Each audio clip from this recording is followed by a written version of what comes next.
Olá! Seja muito bem-vindo ao nosso canal.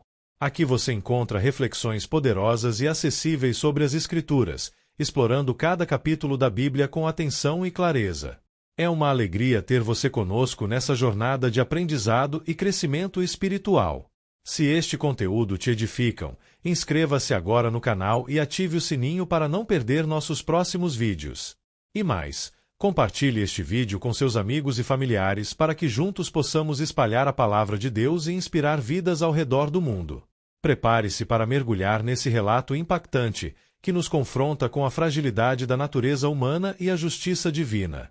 Não esqueça, inscreva-se no canal e compartilhe e deixe o seu like no vídeo, pois ao fazer isto a plataforma irá identificar que o conteúdo tem uma certa relevância e indicará para outros usuários com perfil semelhante ao seu. O capítulo 10 do livro de 2 Samuel relata o início de um conflito entre Israel e os Amonitas, desencadeado por um mal-entendido diplomático após a morte do rei de Amon. Quando Davi tenta demonstrar bondade ao novo rei, seus mensageiros são humilhados, levando a uma guerra. Esses versículos destacam a lealdade de Davi, a coragem dos guerreiros israelitas e a soberania de Deus em meio aos desafios das nações. Vamos iniciar a leitura da palavra e depois os esclarecimentos. Versículos de 2 Samuel 10 do livro de 2 Samuel da Bíblia. David derrota os Amonitas. Algum tempo depois o rei dos Amonitas morreu, e seu filho Hanum foi o seu sucessor. Davi pensou: serei bondoso com Hanum, filho de Naás, como seu pai foi bondoso comigo. Então Davi enviou uma delegação para transmitir a Hanum seu pesar pela morte do pai dele. Mas, quando os mensageiros de Davi chegaram à terra dos Amonitas, os líderes amonitas disseram a Hanum, seu senhor: achas que Davi está honrando teu pai ao enviar mensageiros para expressar condolências? Não é nada disso. Davi os enviou como espiões para examinarem a cidade, a fim de destruí-la. Então Hanum prendeu os mensageiros de Davi, rapou metade da barba de cada um, cortou metade de suas roupas até as nádegas e os mandou embora. Quando Davi soube disso, enviou mensageiros ao encontro deles, pois haviam sido profundamente humilhados, e lhes mandou dizer: fiquem em Jericó até que a barba cresça e então voltem para casa. Vendo que tinham atraído sobre si o ódio de Davi, os amonitas contrataram 20.000 soldados de infantaria dos arameus de Bet-Reob e de Zobá, 1.000 homens do rei de Maaca e 12.000 dos homens de Tobi. Ao saber disso, Davi ordenou a Joabe que marchasse com todo o exército. Os amonitas saíram e se puseram em posição de combate à entrada da cidade, e os arameus de Zobá e de Reob e os homens de Tobi e de Maaca posicionaram-se em campo aberto. Vendo Joabe que estava cercado pelas linhas de combate, escolheu alguns dos melhores soldados de Israel e os posicionou contra os arameus. Pôs o restante dos homens sob o comando de seu irmão Abisai e os posicionou contra os amonitas. E Joabe disse a Abisai: se os arameus forem fortes demais para mim, venha me ajudar. Mas, se os amonitas forem fortes demais para você, eu irei ajudá-lo. Seja forte e lutemos com bravura pelo nosso povo e pelas cidades do nosso Deus. E que o Senhor faça o que for de sua vontade. Então Joabe e seus soldados avançaram contra os arameus, que fugiram dele. Quando os amonitas viram que os arameus estavam fugindo de Joabe, também fugiram de seu irmão Abisai e entraram na cidade. Assim, Joabe parou a batalha contra os amonitas e voltou para Jerusalém. Vendo-se derrotados por Israel, os arameus tornaram a agrupar-se. Hadadezer mandou trazer os arameus que viviam do outro lado do Eufrates. Estes chegaram a Elã, tendo à frente Soboque, comandante do exército de Hadadezer. Informado disso, Davi reuniu todo Israel, atravessou o Jordão e chegou a Elã. Os arameus estavam em posição de combate para enfrentá-lo. Mas acabaram fugindo de diante de Israel. E Davi matou 700 condutores de carros de guerra e 40.000 soldados de infantaria dos arameus. Soboque, o comandante do exército, também foi ferido e morreu ali mesmo. Quando todos os reis vassalos de Hadadezer viram que tinham sido derrotados por Israel, fizeram a paz com os israelitas e sujeitaram-se a eles. E os arameus ficaram com medo de voltar a ajudar os amonitas. Análise textual.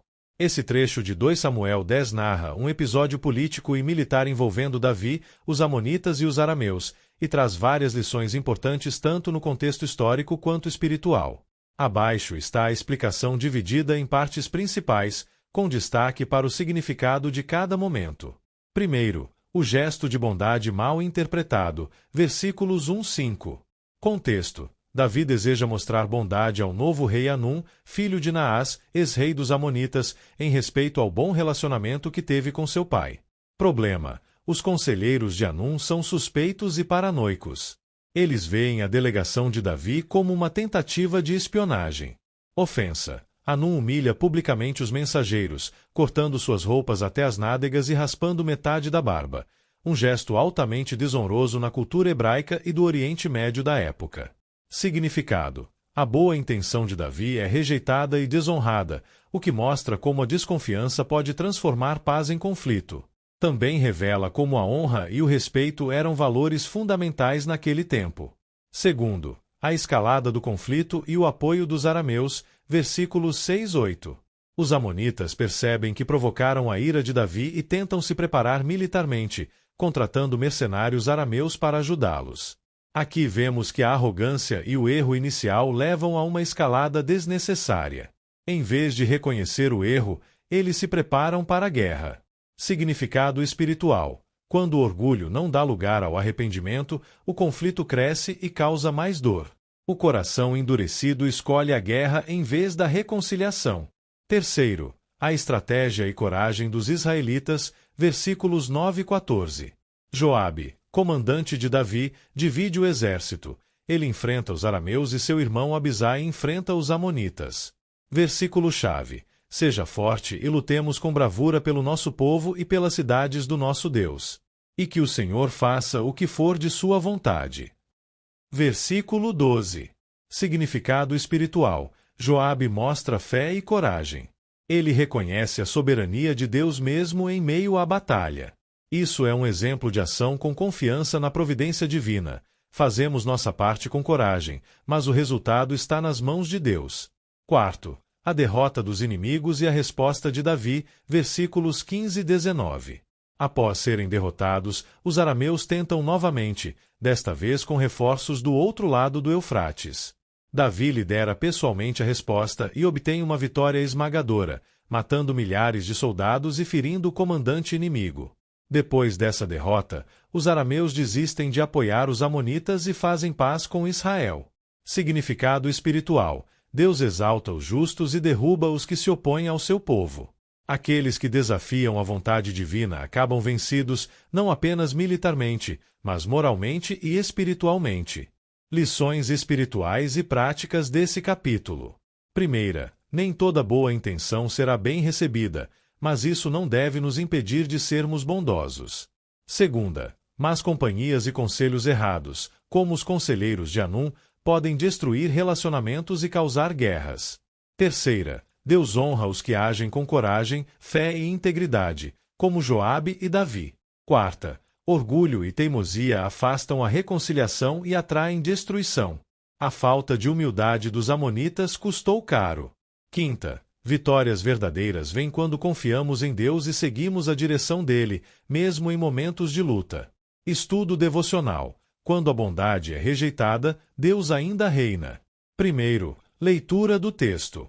Leia todo o capítulo 10 de 2 Samuel em sua Bíblia. Reflita atentamente sobre os acontecimentos e personagens envolvidos. Segundo, contexto e síntese. Davi tenta demonstrar bondade ao novo rei dos Amonitas, Hanum, após a morte do pai deste. Porém, seu gesto é mal interpretado, resultando em humilhação dos mensageiros e, mais tarde, numa guerra. Mesmo assim, Deus concede a vitória ao povo de Israel. Terceiro, princípios devocionais. 1. Nem toda bondade será compreendida, mas devemos continuar sendo bons. Serei bondoso com Hanum, filho de Naás, versículo 2. Davi agiu com boa intenção, desejando honrar a memória de Naás. No entanto, foi mal interpretado. Isso mostra que, mesmo quando agimos corretamente, nem todos compreenderão nosso coração. A fidelidade a Deus não depende da aceitação dos outros. Reflexão: Já tentou fazer o bem e foi mal compreendido? Como reagiu? 2. Maus conselhos podem causar grandes tragédias. Os líderes amonitas disseram a Anum, versículo 3. Os conselheiros de Anum foram dominados por suspeitas, orgulho e paranoia, levando a uma ação ofensiva. A Bíblia nos adverte sobre ouvir conselhos sábios. Provérbios 11:14. Escolhas erradas de quem ouvir podem nos colocar em rota de colisão com a vontade de Deus. Reflexão: quem tem influenciado suas decisões? Você tem buscado conselhos na palavra de Deus? 3. A coragem e a fé andam juntas nas batalhas da vida. Seja forte e lutemos, e que o Senhor faça o que for de sua vontade. Versículo 12. Joabe demonstra coragem aliada à fé. Ele se prepara estrategicamente, mas reconhece que o resultado final pertence a Deus. Essa atitude é um modelo para nós, agir com sabedoria e coragem, mas sempre confiando no Senhor. Reflexão: como você reage aos desafios? Confia em suas forças ou no controle soberano de Deus? 4. Deus honra os que confiam nele e lutam por causas justas. Davi matou, e os reis vassalos fizeram paz com os israelitas. Versículos 18 e 19. Mesmo após terem sido provocados e traídos, Davi e seu povo perseveraram com fé e justiça, e Deus lhes deu vitória. A fidelidade de Deus é manifesta quando escolhemos agir corretamente mesmo sob ataque. Reflexão: você tem confiado que Deus é justo para te defender no tempo certo? 4. Oração sugerida. Senhor Deus, obrigado porque tua justiça nunca falha. Mesmo quando minhas boas intenções forem rejeitadas, quero continuar fazendo o bem. Livra-me de dar ouvidos a maus conselhos e ensina-me a confiar mais em ti do que nas minhas próprias forças. Que eu tenha coragem para lutar por causas que te honrem e humildade para depender do teu tempo e da tua vontade. Em nome de Jesus, amém. 5. Aplicações práticas. Seja bondoso, mesmo quando não receber o retorno que espera. Peça discernimento para identificar bons conselheiros. Diante das lutas, planeje e haja com fé, mas entregue os resultados a Deus. Busque sempre glorificar a Deus nas suas decisões e relacionamentos. 6. Versículo para memorizar. Seja forte e lutemos com bravura pelo nosso povo e pelas cidades do nosso Deus. E que o Senhor faça o que for de sua vontade. 2 Samuel 10 de dezembro. E chegamos ao fim de mais um vídeo. Espero que você tenha gostado e aprendido algo novo com a gente. Se você curtiu o conteúdo, não esqueça de deixar o seu like e se inscrever no canal. Isso ajuda muito a gente a continuar trazendo conteúdos incríveis para você. Compartilhe com seus amigos e familiares. Vai que eles também se interessam e aprendem algo novo. Obrigado por assistir, nós encontramos no próximo vídeo. Até mais!